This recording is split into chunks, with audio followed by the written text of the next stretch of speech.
Om Swastiastu, Assalamualaikum warahmatullahi wabarakatuh, Shalom, Namo Buddhaya, Salam Sejahtera bagi kita semua. Pada video ini, saya akan memaparkan tugas case-based learning yang pertama dari mata kuliah Ilmu Penyakit Bakteri dan Jamur.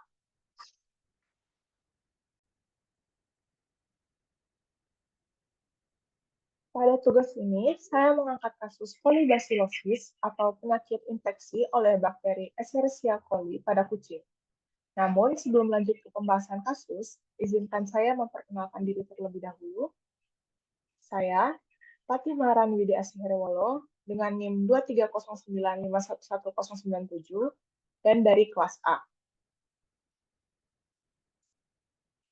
Adapun dalam pemaparan ini terdapat beberapa pokok bahasan, antara lain sebagai berikut. Yang pertama, ada latar belakang masalah.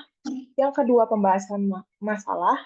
Yang ketiga, upaya pemecahan masalah. Dan yang terakhir adalah kesimpulan. Selanjutnya, langsung saja ke latar belakang masalah. Kolibasilosis adalah penyakit infeksi yang disebabkan oleh bakteri Escherichia coli atau E. coli yang dapat menyerang berbagai hewan, termasuk kucing. Pada kucing, infeksi ini bisa menyebabkan berbagai masalah kesehatan, khususnya pada saluran pencernaan, dan jika lebih parah, dapat menyebabkan infeksi sistemik atau infeksi yang menyebar ke seluruh tubuh melalui pembuluh darah dan menyebabkan komplikasi. Terdapat beberapa penyebab kucing dapat terjangkit kolibasilosis, antara lain yang pertama, kontaminasi dari lingkungan dan makanan, yaitu E. coli sering ditemukan pada lingkungan yang tidak bersih, serta pada makanan mentah, air minum yang tidak bersih, atau makanan yang terpapar bakteri sehingga dapat menjadi sumber infeksi. Yang kedua, kontak dengan hewan terinfeksi. Kucing yang berada di lingkungan bersama dengan hewan lain yang terinfeksi atau berada di tempat yang tidak steril juga beresiko tinggi terpapar kolibasilosis. Dan yang ketiga, sistem imun yang lemah.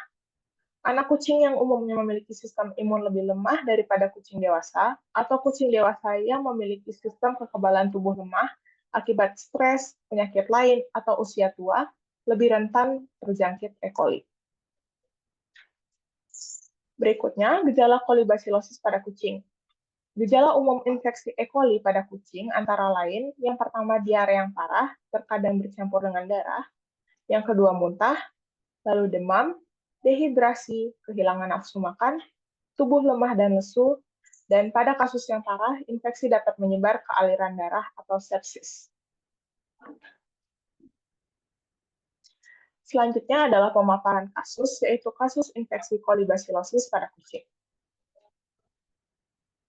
Infeksi oleh bakteri E. coli pernah dialami oleh kucing peliharaan saya pada beberapa waktu yang lalu. Infeksi ini dimulai ketika saya membawa kucing saya untuk perjalanan jauh, yaitu pulang ke kampung halaman. Perjalanan yang jauh dengan kondisi cuaca yang berubah-ubah, yaitu panas dan hujan secara bergantian, serta lingkungan tinggal yang berbeda dari biasanya, menyebabkan kucing saya menjadi stres dan kondisi tubuhnya menjadi sedikit tidak fit. Setelah perjalanan kembali dari kampung ke Jimbaran, kucing saya mulai mengalami diare dan sesekali disertai muntah-muntah selama kurang lebih 1 minggu. Pada 2 hari awal, kucing saya mengalami muntah-muntah 1 kali dengan muntah bening, diare yang disertai dengan darah, dan tidak nafsu makan. Awalnya, saya berpikir bahwa kucing saya mengalami infeksi atau luka pada usus atau saluran pencernaannya, sehingga saya mengganti makanan yang awalnya dry food atau makanan kering menjadi makanan yang lebih lembut, yaitu wet food atau makanan basah. Setelah saya mengganti makanannya, fesesnya pun kembali normal atau padat dan tidak berdarah. Namun beberapa hari kemudian, kucing saya kembali mengalami diare, sehingga saya berikan obat diare. Nafsu makannya pun kembali meningkat, tetapi kondisi fesesnya masih lembek dengan tekstur seperti pasta. Untuk kondisi tubuh kucing saya selama diare, tidak lemas ataupun lesu dan masih aktif bermain, tetapi bermasalah di nafsu makan serta kotorannya. Setelah beberapa hari diberikan obat diare, namun masih tak kunjung membaik, saya pun berkonsultasi dengan koas yang kebetulan sedang membuka jasa praktik, dan saya memutuskan untuk membawa kucing saya untuk diperiksakan ke klinik. Di klinik, kucing saya diperiksa secara menyeluruh, mulai dari kondisi fisik seperti kondisi konjungtiva dan gusi, memeriksa area perut apakah ada cairan berlebih atau tidak, memeriksa suhu tubuh, dan mengambil sampel feses yang kemudian diperiksa lebih lanjut untuk mengetahui apakah ada bakteri, virus, ataupun cacing pada kotoran kucing saya. Setelah diperiksa, kondisi kucing saya secara keseluruhan dinyatakan baik dan normal. Tetapi kucing saya mengalami stres sehingga produksi hormon stres seperti kortisol meningkat dan juga disertai perubahan cuaca yang ekstrim menyebabkan sistem imun kucing saya menurun hingga lebih mudah terserang penyakit seperti kolibasilosis yang disebabkan oleh bakteri E. coli. Karena pada pagi hari sebelum diperiksakan di klinik, kondisi kotoran kucing saya sudah mulai normal atau kembali sedikit memadat, kucing saya tidak diberikan obat lagi, melainkan diberi vitamin, yaitu disuntik B kompleks, sebagai booster imun agar sistem kekebalan tubuhnya kembali meningkat dan lebih cepat untuk sembuh secara total. Selain vitamin, kucing saya juga diberikan Oralit yang untuk membantu mengembalikan cairan tubuh yang hilang secara berlebih akibat muntah dan diare. Dapat dilihat di sini juga saya mencantumkan beberapa gambar, beberapa foto, yaitu foto yang pertama itu kondisi feses pada beberapa hari awal yang kondisinya masih seperti pasta dan cukup cair. Lalu foto kedua ketika kucing saya diperiksakan di klinik. Foto ketiga yaitu foto pada pagi hari sebelum diperiksakan ke klinik, yaitu ketika kondisi fesesnya sudah mulai normal. Dan foto terakhir adalah foto beberapa hari setelah diberikan vitamin dan Oralit, dan kucing saya pun fesesnya sudah kembali normal. Selanjutnya adalah upaya pemecahan masalah, yaitu yang pertama, penanganan dan pengobatan kolibasilosis. Penanganan kolibasilosis pada kucing meliputi beberapa langkah berikut. Yang pertama, pemberian antibiotik. Dokter hewan akan meresepkan antibiotik yang sesuai untuk melawan infeksi E. coli. Pemilihan antibiotik ini disesuaikan dengan kondisi kucing dan resistensi bakteri. Yang kedua, yaitu terapi cairan. Kucing yang mengalami dehidrasi atau kekurangan cairan dalam tubuh akibat muntah atau diare memerlukan rehidrasi, baik melalui oral jika memungkinkan, seperti Oralit dan infus cairan.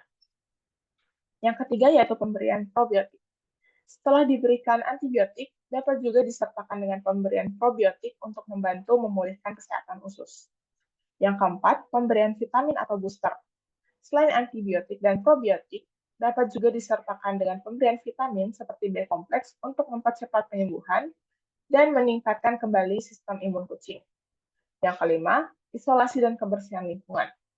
Untuk mencegah penyebaran infeksi, kucing yang sakit perlu diisolasi dari kucing atau binatang lain, serta lingkungan dan peralatan makan minum kucing harus dibersihkan secara menyeluruh.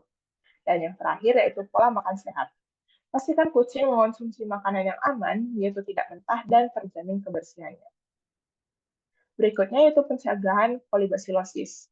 Yang pertama, menjaga kebersihan lingkungan. Bersihkan area makan dan minum, kotak pasir, dan tempat tidur serta kandang kucing secara rutin. Yang kedua, pemberian makanan yang aman, yaitu hindari memberi makanan mentah pada kucing, karena makanan mentah bisa menjadi sumber kontaminasi E. coli. Dan yang terakhir, pengawasan dan kunjungan rutin ke dokter hewan. Deteksi dan antisipasi dini serta vaksinasi dapat membantu mencegah infeksi dan menciptakan sistem kekebalan tubuh atau sistem imun yang lebih kuat bagi kucing. Yang terakhir adalah kesimpulan.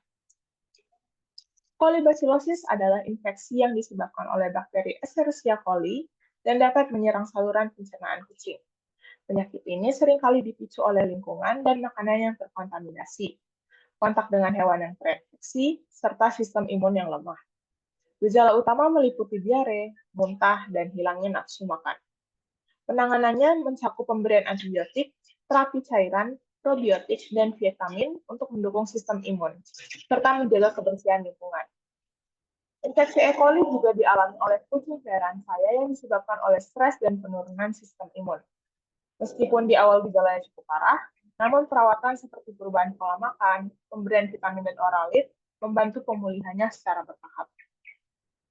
Pencegahan yang efektif dapat dilakukan dengan cara menjaga kebersihan, memberikan makanan yang aman, dan pemeriksaan kesehatan secara rutin.